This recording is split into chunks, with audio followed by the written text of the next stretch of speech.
Welcome to gate number 3, the gate of beginnings. This is literally at the crossroad between the ending of Aries season and starting us into Taurus season. So this is moving us also from the first house, which is Aries, the house of the self, the physical body, beginnings, and also in the element of fire, now into the second house of Taurus, which is all about stability, resources, self-worth, and value. If you are with us as part of Aries season, this is now our second sacral gate activation that is really stimulating forward our life force energy. And if you are just joining us at the start of Taurus season, this may be your first experience really getting to know the gut instinct of you. When we look at the idea of gate number 3, beginnings, and we really bring forward the teachings of the I Ching, which is the book of changes, here we're going to realize that tradition does not easily give way to the new, the unknown, and the untried. In breaking with the old ways, clear perspectives, perseverance, and some principles of organizing are needed. And it is through gate number 3 that we're going to be introduced to the gene key shadow of chaos, our dilemma of clinging, the gift of innovation, and the highest light essence, the Siddhi of innocence.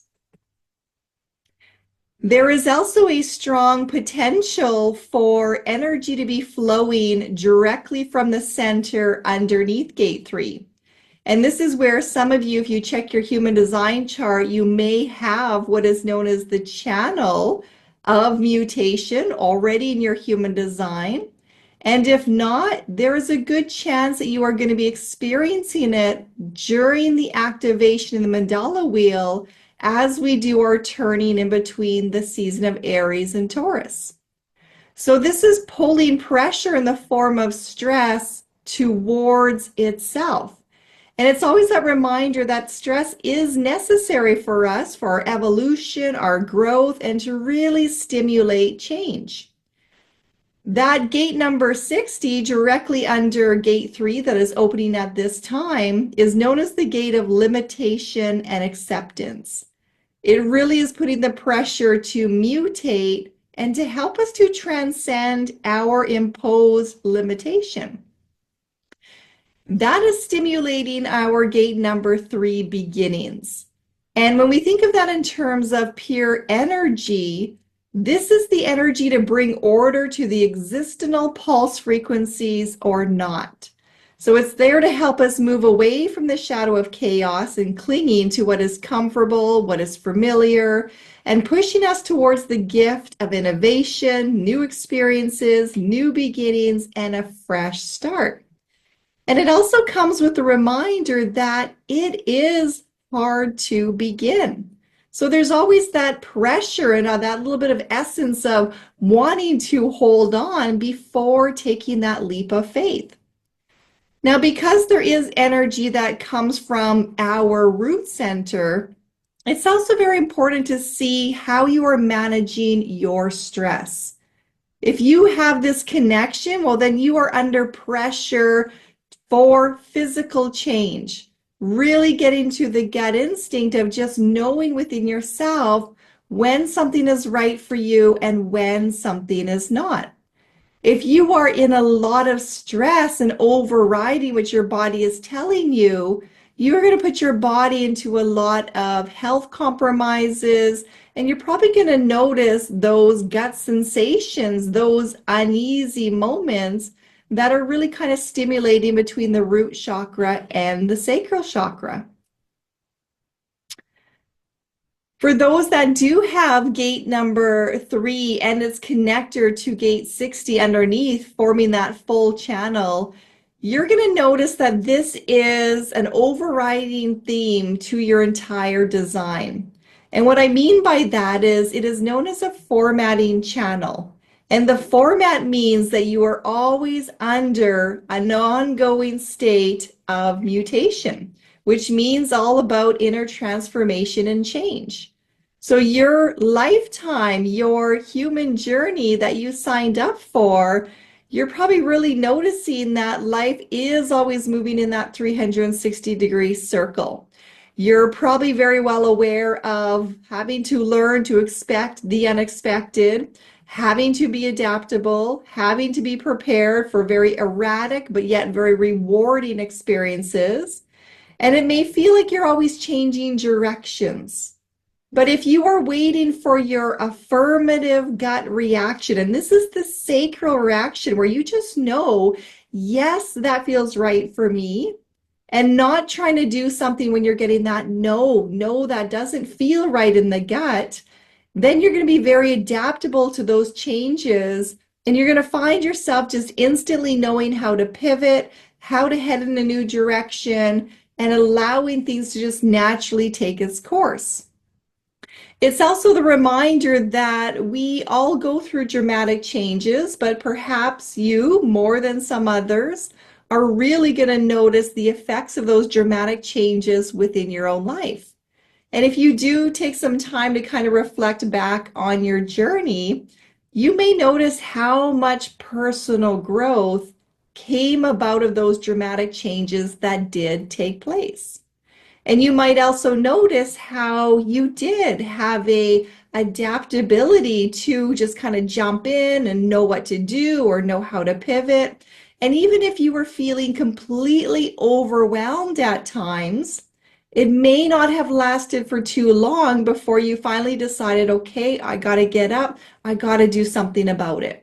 So there is a lot of energy in this that is keeping you forever revolving along that 360-degree circle, which means you're not very likely to stay stuck for very long. It's also a reminder that you are designed to bring about renewal. So you are here to stimulate growth within yourself, growth within others, but not everybody is going to appreciate that. And if we try to convince others to come along for the ride and they're not ready, you're going to get a lot of pushback. Or if you're in a situation where somebody does not like change and your life is forever changing, if you don't honor the changes that you are sensing within yourself, you're going to be living your not self. So you're going to be living your life for somebody else instead of doing what is natural to you. And again, the body is going to pay the price for that. We're also going to see that change cannot be forced.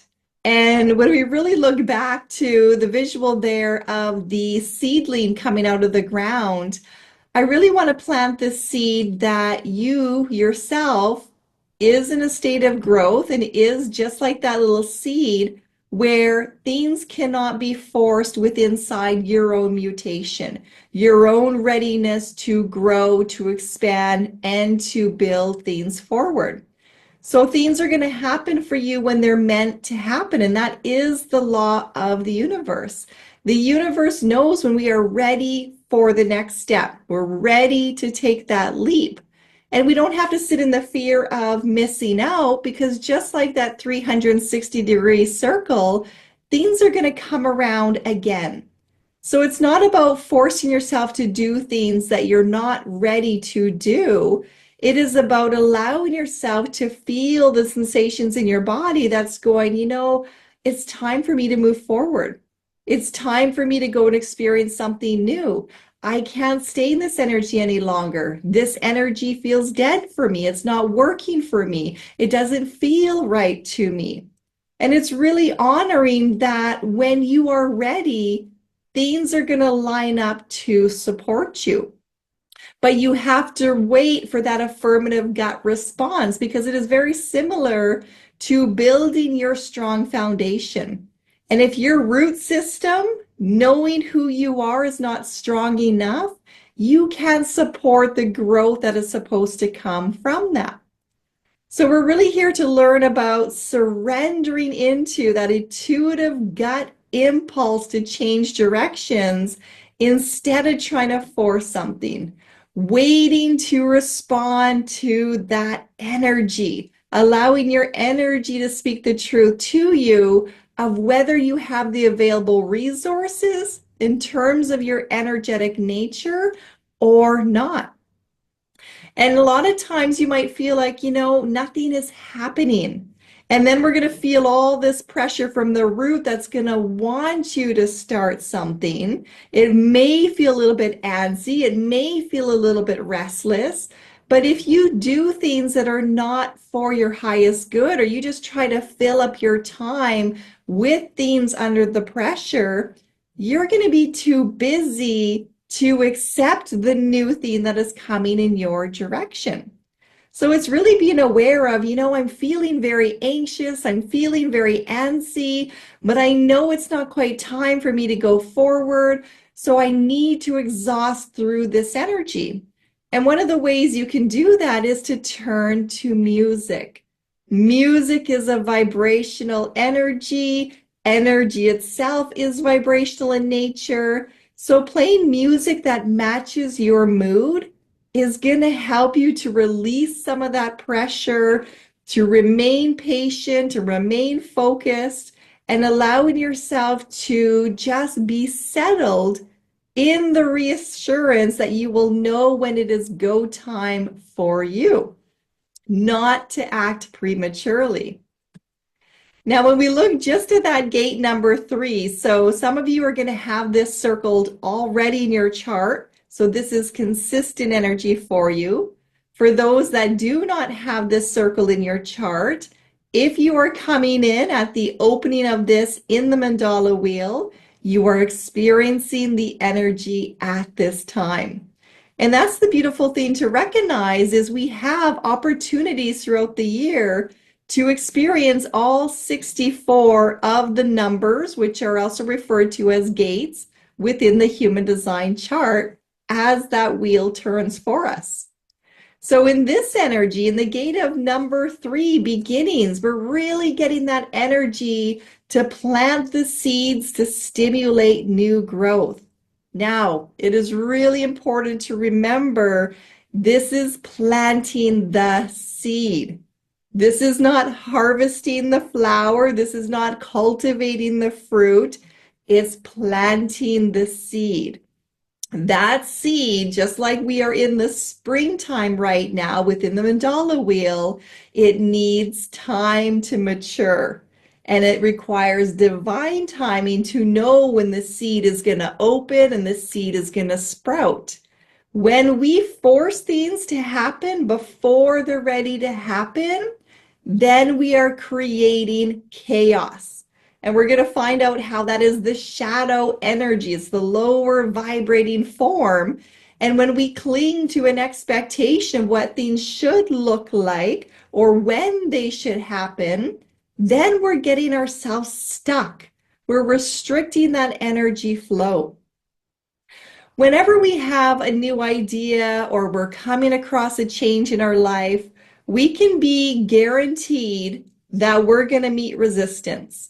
And the resistance is going to come from ourselves, likely from the mind that is doubting the impulses within your sacral center. And you're also going to get it from the external world. If you're sharing your ideas with others, other people may not be as excited as you are. Some people might tell you, well, that's just a dumb idea. You might be getting a lot of feedback in terms of, well, that's already been done before. Why do you want to do that?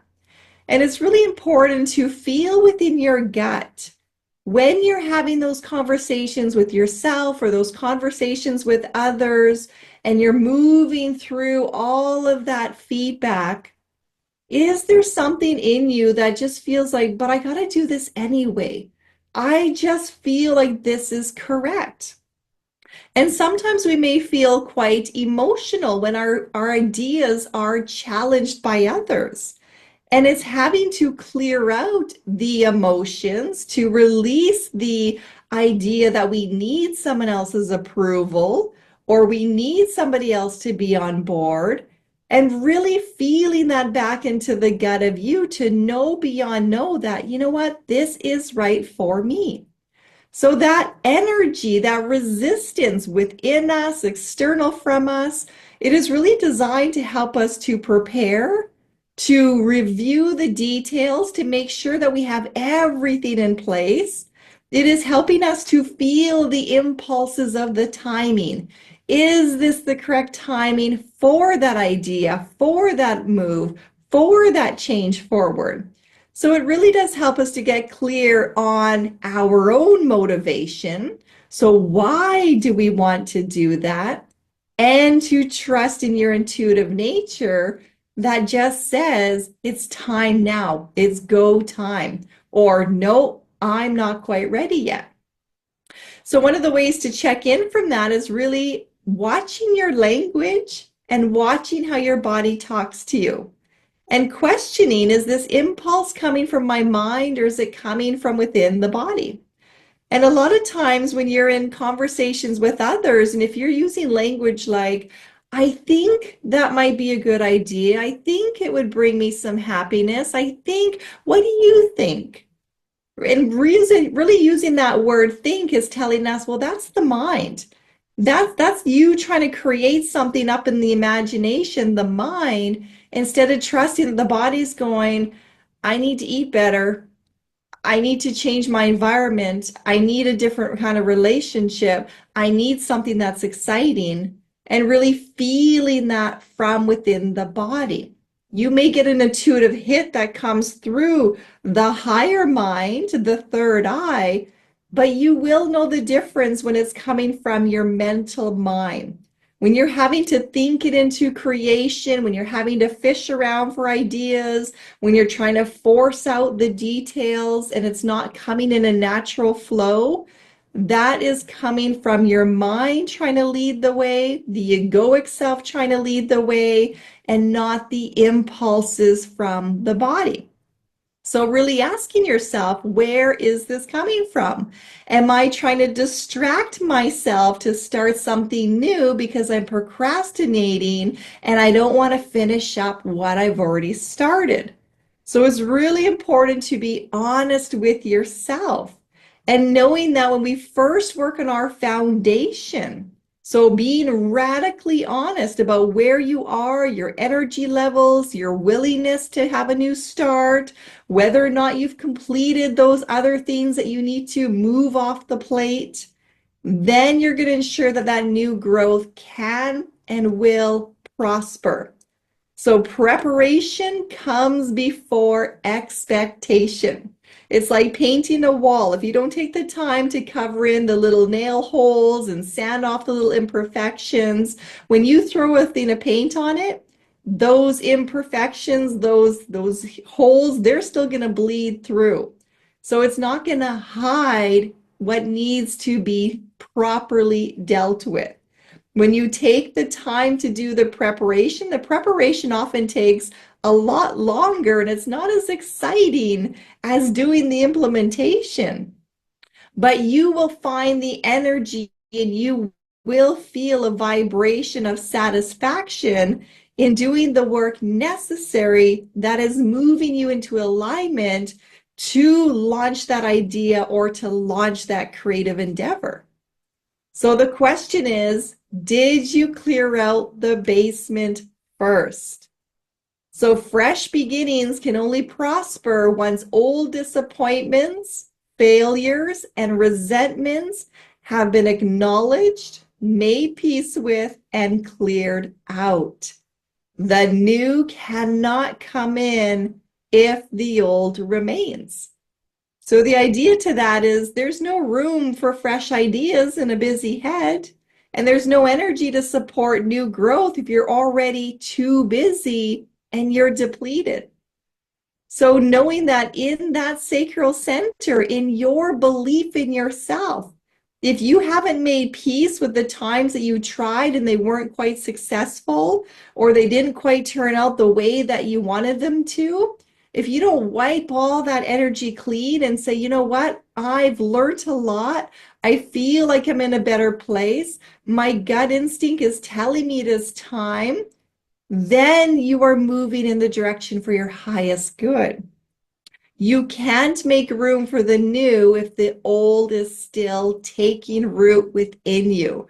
And that is going to affect that connection to the root center, where you may be under a lot of pressure to change, but is it the correct timing? Do you have a clear indicator on what it is that you truly want? Or are you under the pressure of stress for what somebody else wants you to do, what your mind thinks you should do? Have you taken the time to execute your plan? Have you taken the time to run it through that gut instinct? If you have that emotional center defined, have you waited for emotional neutrality before jumping into action? So it's really looking at, are you putting your time, your energy, and your attention towards what really matters? We're going to look now at the inner alchemy potential through gate number 3, which is now being turned by the key, which is known as the gene key, to open it up for us to reveal the shadow, the dilemma, the gift, and the Siddhi. So we are in the shadow of chaos. We are in the dilemma of clinging to things. It is the gift of being innovative, and the Siddhi, which is the highest light essence of innocence. And we are using the book, The Gene Keys by Richard Rudd.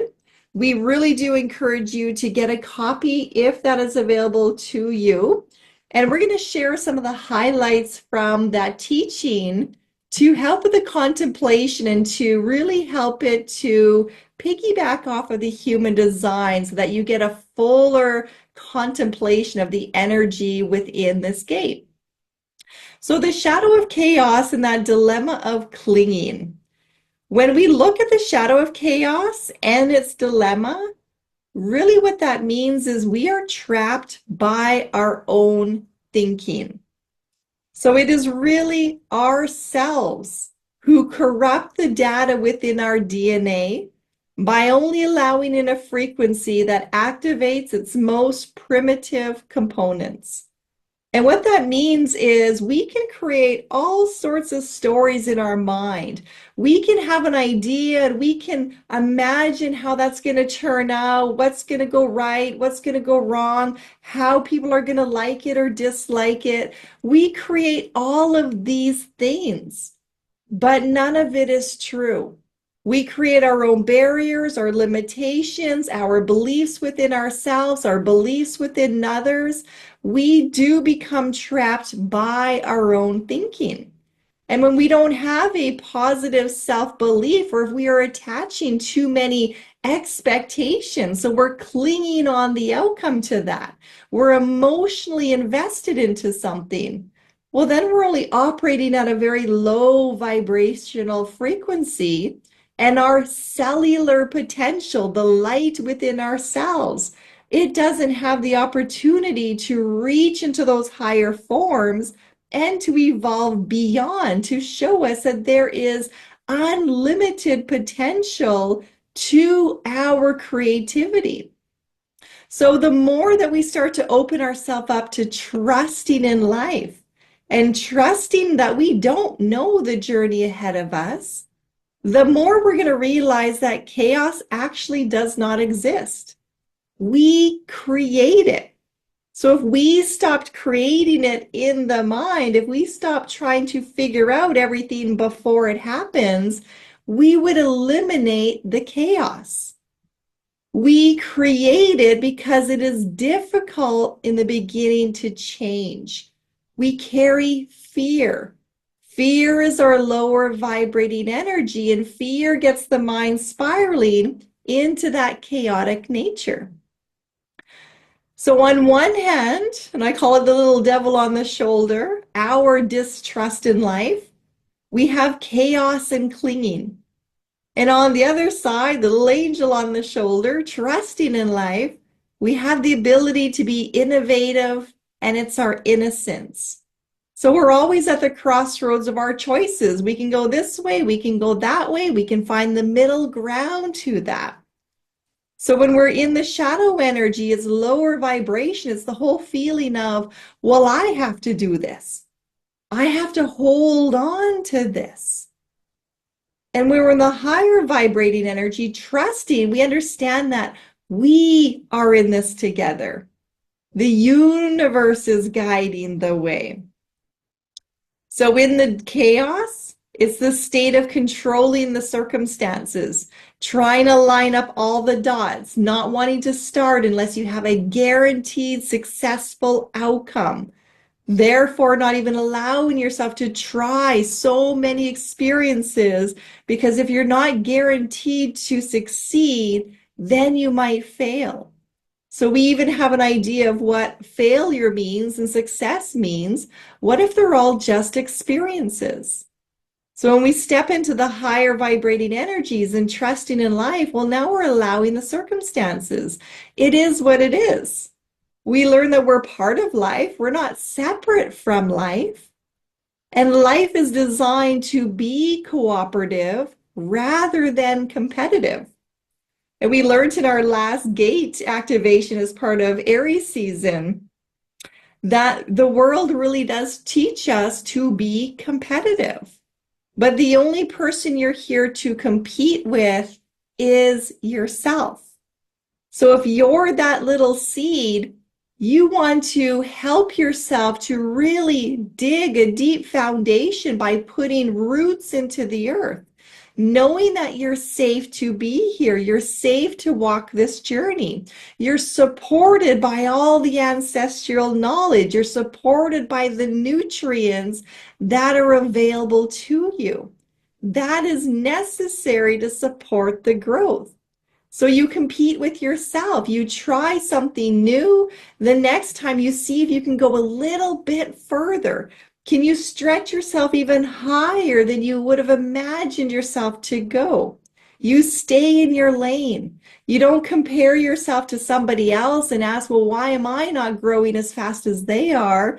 You put all the energy into being the best version of you, and you trust that others are doing the same.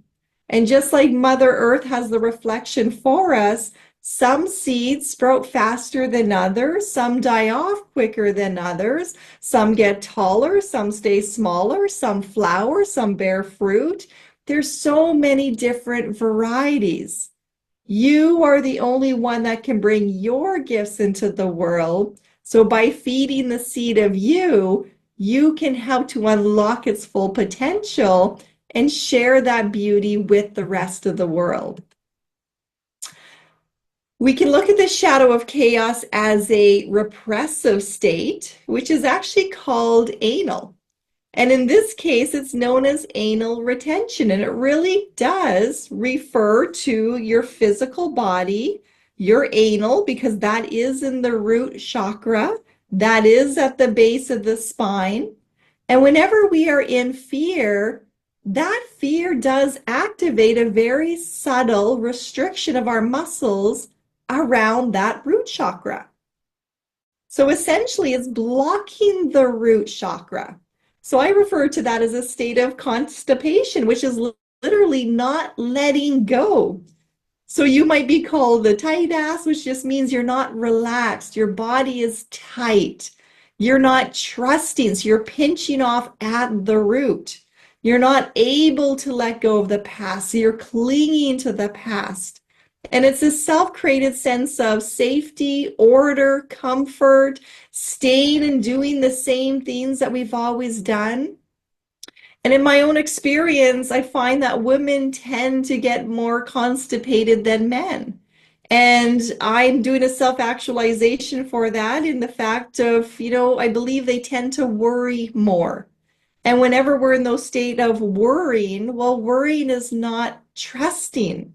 It's in the shadow of chaos. It's creating the story up in the mind, the worry, the doubt, the fear, looking after the kids, looking after the house, looking after the family unit, worrying about everybody else. Chaos up in the mind, tight in the root chakra, constipated in the belly, not moving with that flow of life. So another indicator to that is also noticing your breath. If you have a shallow breath, that's fear. And sometimes it might surprise you when you sit still and you place a hand on your heart or a hand on your stomach and you just breathe. You might notice that, oh, wow, I really am taking shallow breaths. And when you can pause throughout your day and really breathe all the way down to the root, notice if your body's tight, purposely let the body relax, drink more water, flush out that system, trust in the natural state of the universe, and that may help you to open that space up. So the more we allow to feel and allow the fear, the more we let go into the embrace of the cosmos, which is the universal flow. And the more we realize how deeply we are held and protected by it. So when we allow ourselves to actually feel our fears and to allow our fears, now we're being honest with ourselves. We're not trying to hide it, suppress it, pretend that it doesn't exist, force ourselves to do things anyway. We're going, oh, you know what? This really makes me anxious. I am afraid of doing that for the first time. Well, now you're being honest with yourself. Now you're seeing it for what it is. You're accepting that you are afraid, but yet you're knowing that it is right for you to move in that direction. So you let go. You say, okay, I feel this fear, but I'm going to trust it anyway. I'm going to let it go into the cosmos. I'm going to go with the universal flow. I'm going to then see as I walk into my fear and I emerge on the other side of that in a heightened sense of faith within myself. I'm going to look back and say, oh my God, I really was supported by the universe. I really was walking a path that was correct for self. And when you look back over your life, you will probably find experiences where you just knew beyond knew to do something, to head in a certain direction. And even though you were afraid, you felt that energy arise from within you. You took that first step. You made it to the end, and it doesn't mean it was perfect. But there is this sense of accomplishment for having done the work that you knew was necessary to move you forward and in alignment to your path. The other side of chaos is known as the reactive state, and that is where everything is in complete disorder. So we create that chaos, we create the disorder through our rage. Whenever we are angry, whenever we are blinded by our fears, by our anger, we're not seeing straight, then the mind just starts racing a million miles a minute. It will create all sorts of stories again. He said, she said, they did, right? It has just all of this energy to it. A mother whose children are being picked on will sometimes experience that rage like no other, right? It's just all of a sudden wanting to get in there, wanting to deal with it, wanting to tell the other kid, wanting to confront the other parents. There is a blinder that comes on. It is messing with something that is very near and dear to your heart. So there's no order to that energy. There's no order to the thought pattern. There's no predictable direction. There's no rhyme. There's no reason. It is literally a state where we start spiraling out of control. So reflecting back, you may recognize, you know what, there was no rationale to what I did. That was pure energy. That was peer pressure. That was pure anxiety. That was pure fear, pure worry. That was a verbal outrage. That was a thought outrage. That was moving blindly into action without even thinking of the consequences, right? And we've all done that. We've all had those kind of experiences. When we're in those state of disorder, which is also known as disarray, we're bringing into the world the vibrational energy of aggression, sometimes anarchy, which is pure upheaval, and always destructive. So we either end up destroying something of somebody else or of ourselves, or often both. To hurt another is to hurt the self. We do have that law of karma that comes back. We are very aware of our behavior.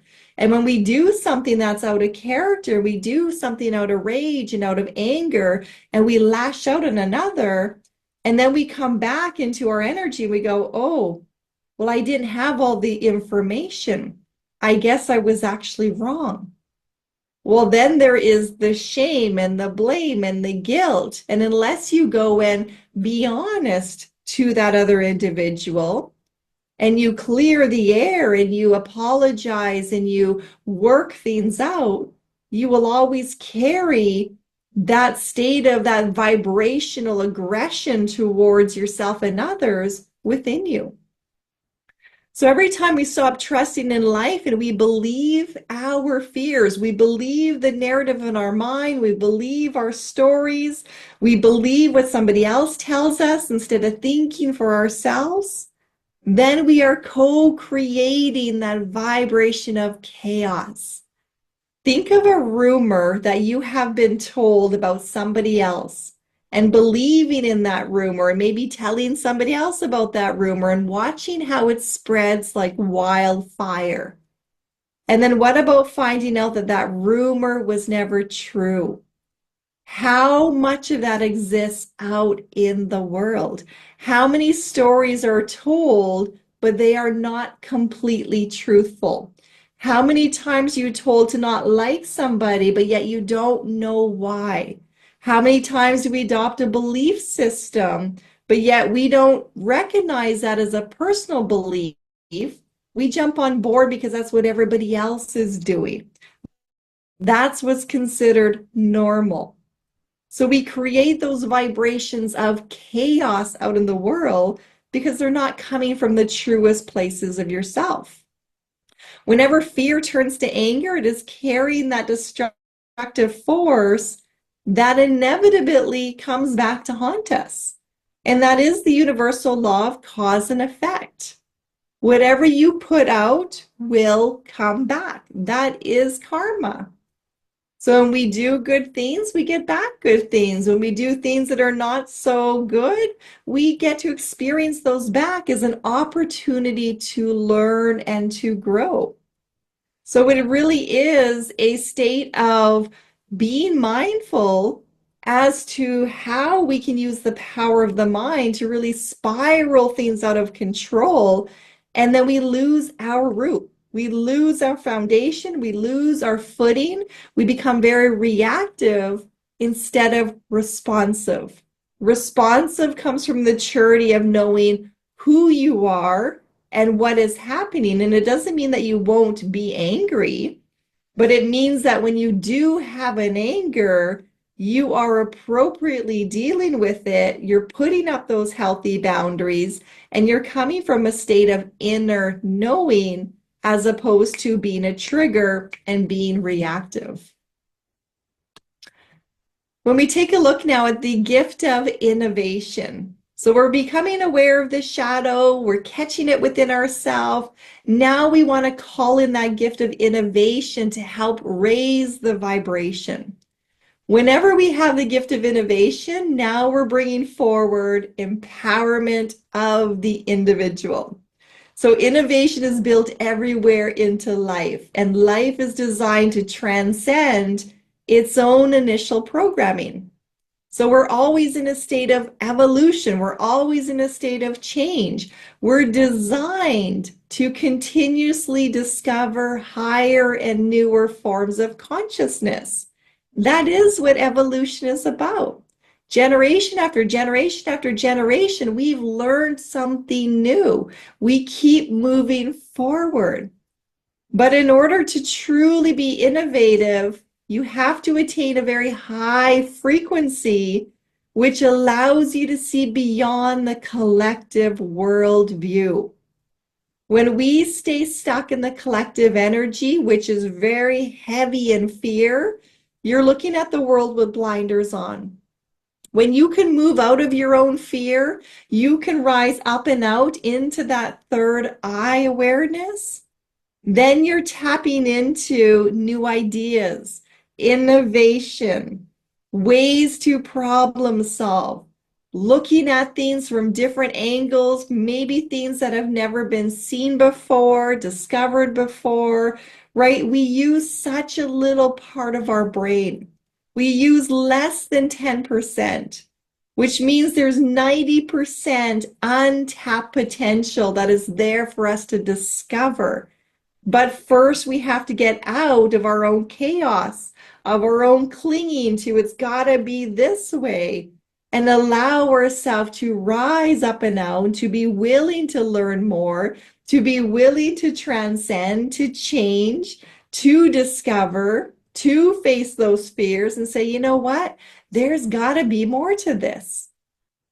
So it thrives on optimism. It has escaped that shadow state of chaos and clean. It is ready, it is willing, and it is so eager to try something new. And that's where you use that pressure of the root center, that stressed, let's get going, let's evolve, let's go, to launch you up and out of your own drama. It understands that the world is far more powerful than its individual human components. So as individuals, we're not very strong, but together we have enormous strength. So human selfishness, it's all about me, has to give way to the collective consciousness. We are in this together. If we're going to rise into innovation, we have to come together to create new ways of moving forward that really do help support a healthy and holistic future. So innovation means it's cooperative by nature. It's not competitive. Life is continually mutating, and as it mutates, it transcends, it includes those levels and views it has just transcended. So this is where your root systems are deep into the earth, while you're in touch with your ancestors, and you're in touch with your ancestral wisdom. You can look back at the past and you can see all of things that have transpired, the good, the bad, and the ugly. You can look back and you can see the lessons learned as a means to not do those same things again, but to take the wisdom of what was learned forward. So it keeps growing and building upon itself, but it doesn't forget the past. It uses it to shape the future. So think of the pyramid that is very heavy on the bottom. It's got a solid foundation, but then it continues to rise and it reaches the point. It reaches the point that goes up into infinity, up into the expansion of the whole universe itself.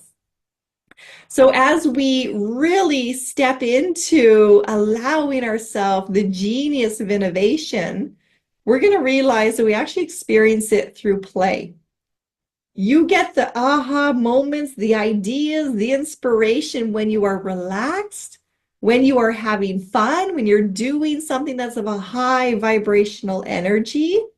And that really means that as adults, we have to allow ourselves to be shaped by our environment, not fighting our environment, but let's get innovative in our environment. Children know how to play so easy. You can put them anywhere and they will find whatever is around them to start creating and building things. That is the innovation of play. That is pure genius in its full potential. But as adults, as we grow and as we learn, we start becoming very serious. We're not allowed to do that. That's not the right way of doing that. That's not the correct order of doing that. So we create all of these rules, which then become the shadow of chaos, instead of allowing ourselves to throw out the rule book and say, you know what? I'm just going to allow myself to have fun.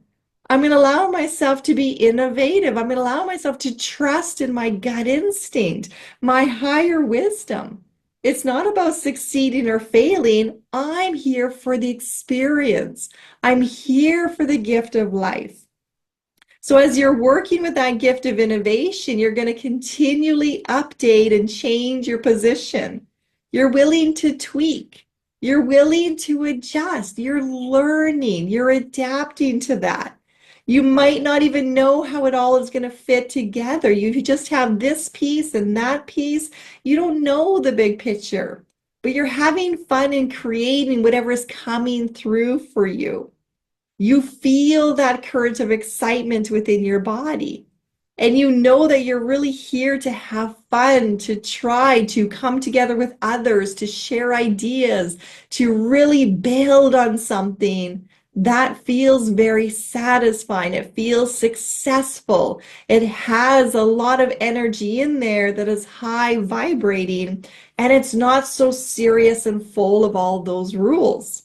We're really learning how our rules have become the human way of staying grounded into that fear story. The very highest light aspect in this gate number 3, beginnings, is known as the Siddhi of Innocence. And that Siddhi is here to remind us that all of life, and that includes us as humans, is essentially innocent. Our most common misconception as human beings is that we're not part of life. For whatever reason, we have separated ourselves from life. And when you read the book, The Gene Keys, the writings by Richard Rudd, it'll explain how we either went the road of religion, thinking there's a God outside of us, or we took the road of science, thinking that everything has to have a rationale, has to have a limitation, has to be factual.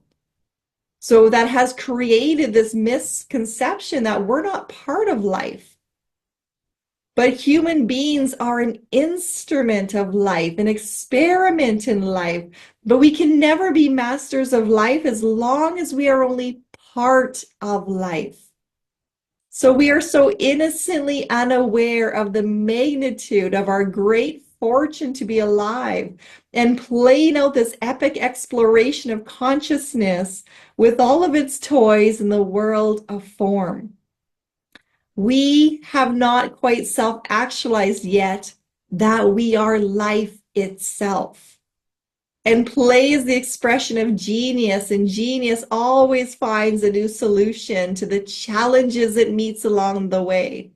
So we really are children, children of the cosmos, children of the universe, and our only job is to let go of this seriousness and find the delight in every exquisite jewel that life places before us.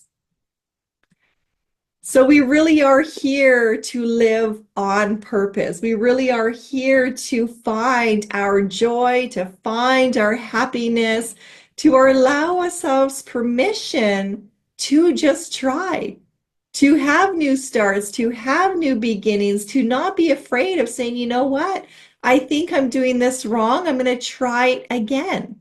To get rid of the old and to bring in the new, to look at some of those traditions and go, you know, some of this doesn't quite make sense for this day and age. Looking back to take forward what is working and not being afraid to clear out the rest. Not being afraid of taking your own path, even if it's away from what mainstream is doing. It's really about trusting in your gut instinct, your ability to know within your body, your yeses, your nos, if that's not correct for you. When you're getting those sensations of, well, maybe I'm not sure, ask more questions. Don't be pressured into jumping in. Don't be pressured into reacting. Give yourself the grace of the solid foundation. Root yourself in. Bring yourself into alignment with your breath. Breathing it all the way into the root, into the knowledge of your ancestors, expanding it up into the cosmos. Create that flow of energy within your body. And then when you get your go, you will know and speak from the clarity of your higher self. Enjoy the teachings of gate number 3. And I look forward to continuing the journey now through Taurus season as we open the gates within those teachings. Namaste.